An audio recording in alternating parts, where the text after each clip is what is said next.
Olá pessoal, tudo bem? Professor Arivaldo falando com vocês. Bem, vamos começar mais um vídeo, explicativo de conteúdos. E aí nós vamos dar continuidade ao nosso estudo algébrico, entrando com um conteúdo novo, prosseguindo nas aulas dos conteúdos algébricos. E aqui nós teremos o estudo dos monômios, que faz parte do estudo dos polinômios, E temos umas divisões e a gente vai explicar exatamente o que é esse monômio, O nome é isso mesmo, Monômios, Estudo dos monômios, que está lá na página 69 até a página 72 do livro de vocês aí de matemática. O dia 12 do 5, terça-feira, e é isso. Bom, a primeira coisa que a gente vai ver aqui, essa definição ela se encontra lá na página, tá? Seria bom que vocês dessem uma destacada nela lá também, que são pontos importantes para você lembrar mais à frente, onde a gente vai ter algumas atividades avaliativas e aí vai precisar dessas informações também, tá certo? Então, o que são monômios? Então, monômio, eu copiei na íntegra aqui a definição para que vocês entendam, a gente vai pontuar alguns detalhes aqui, tá? Monômio é toda expressão algébrica, Expressão algébrica, tá? Racional inteira, então ela tem que ser uma expressão algébrica racional inteira, em que não aparecem as operações de adição e subtração. Ou seja, para que seja monômio, nós não teremos contas, nem de adição nem de subtração aí, tá? Monômio. Entre as constantes, essas constantes e variáveis aqui são as letras dos termos. A gente vai botar os exemplos na sequência e vai entender melhor. Entre as constantes e variáveis, ou seja, constituída por um único termo algébrico. Para ser monômio, tá? Ele precisa ter apenas um termo algébrico, tá? Ele não pode ter mais de um termo algébrico. Ele só pode ter um termo. E aí nós temos alguns exemplos aqui de alguns monômios, que é um termo algébrico. Por exemplo, aqui nós temos 3x ao quadrado y.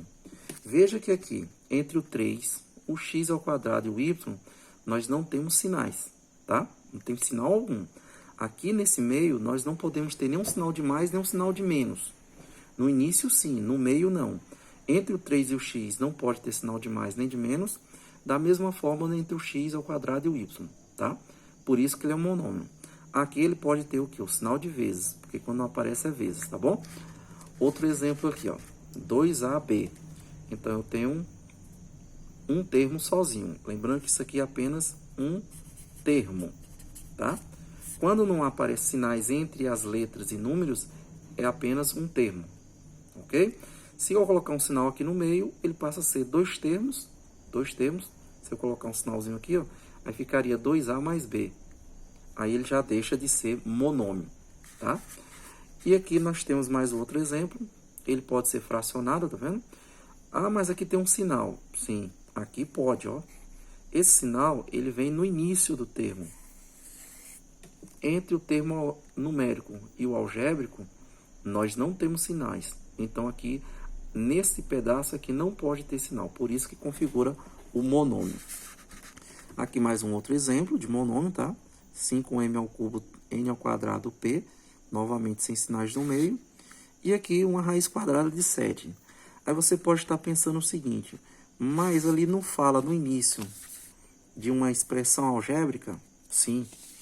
E para ser uma expressão algébrica não tinha que ter uma letra? Sim. Tá. Por que eu fiz questão de colocar isso aqui? Porque aqui, por exemplo, pode ser o resultado de uma operação com monômios. E nessa operação com monômios, ao simplificar, ela pode restar apenas números inteiros assim, tá? Mas lá no início ela pode vir com letras, números, tudo certinho. E ao ser resolvida, restou só isso. Por isso que configura como um monômio, tá bom?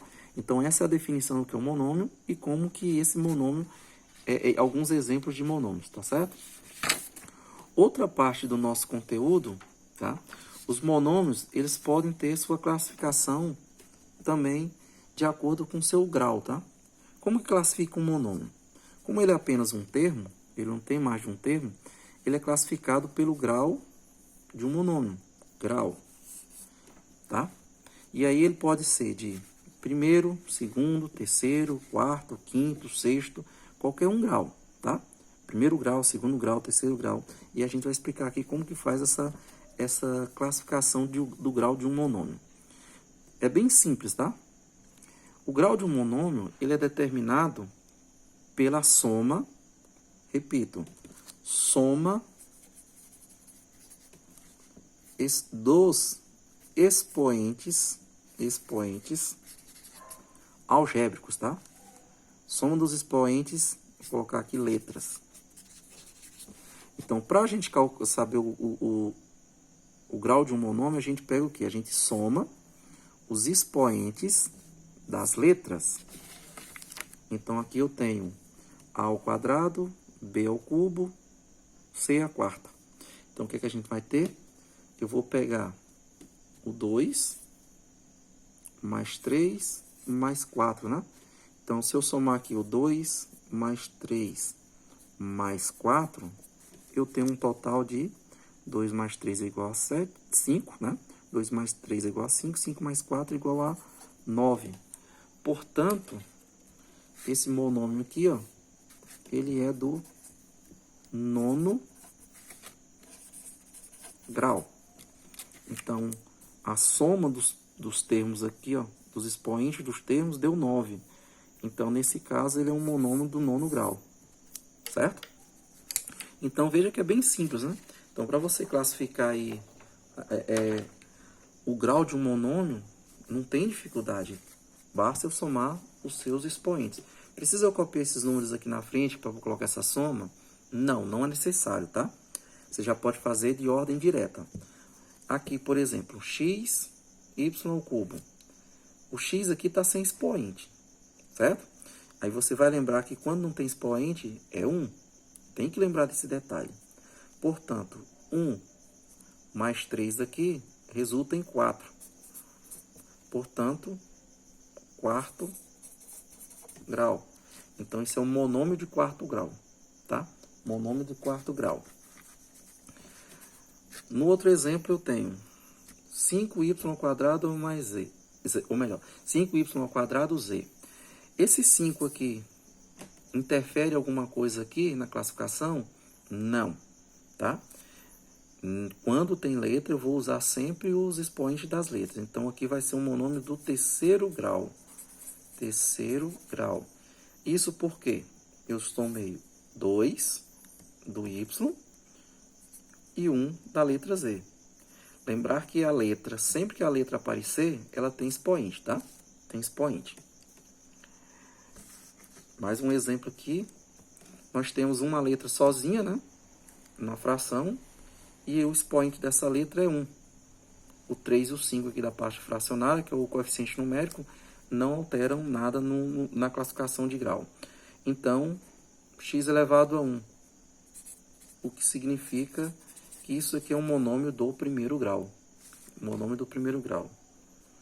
E por último, aqui na classificação dos monômios, eu coloquei o 9 sozinho, tá vendo? Não temos letra. Isso pode acontecer, eu já expliquei isso para vocês lá no outro vídeo. Ou melhor, no outro ponto do assunto desse mesmo vídeo, que pode acontecer de vir o número sozinho no final, né? Ao resolver uma conta, uma questão, as letras saírem e ficar apenas o número, tá? Principalmente nas divisões. Então, neste caso aqui,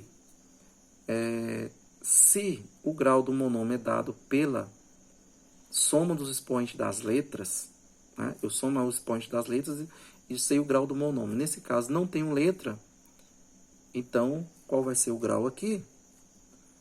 Vai ser um monômio de grau 0, tá? 0 grau. Não a temperatura, tá? Mas o grau 0. Então, quando aqui não temos, o grau do monômio é 0, tá bom? Se não tem letra, grau 0. Tem letra, o grau passa a ser de 1 ou para frente, qualquer outro número, certo? Então, é assim que se classificam os monômios, entendido? Outro ponto do estudo dos monômios, isso aqui vocês já viram, né? Em outros momentos de outras aulas, mas a gente acompanhando aqui, tem lá no conteúdo, então a gente só vai reexplicar o que quer dizer aqui, né? Monômios semelhantes, né? Monômios semelhantes quase é a mesma coisa de você analisar os os termos semelhantes que a gente já explicou em outros momentos, né? Esse monômio aqui nós temos um monômio separado com vírgula, tá vendo? A vírgula está separando porque aqui eu tenho 1, 2, 3 monômios, tá? Cada um desses aqui são monômios diferentes. E eles são semelhantes por quê? Porque eles têm o mesmo termo algébrico, ó. Qual é o termo algébrico de semelhança deles? O m ao quadrado. Então, por isso são monômios semelhantes, tá? No outro caso aqui, nós temos a ao quadrado b, a ao quadrado b, a ao quadrado b. Então, nós temos 3 monômios novamente, em que o termo de semelhança, né? O termo algébrico de semelhança é a ao quadrado b. Então, para ser um semelhante do outro, eles precisam ter o mesmo termo de semelhança. Isso é importante quando a gente for ver na próxima semana, nos próximos vídeos, sobre adição e subtração. Tem muito a ver com essa questão do monômio de semelhança, tá bom?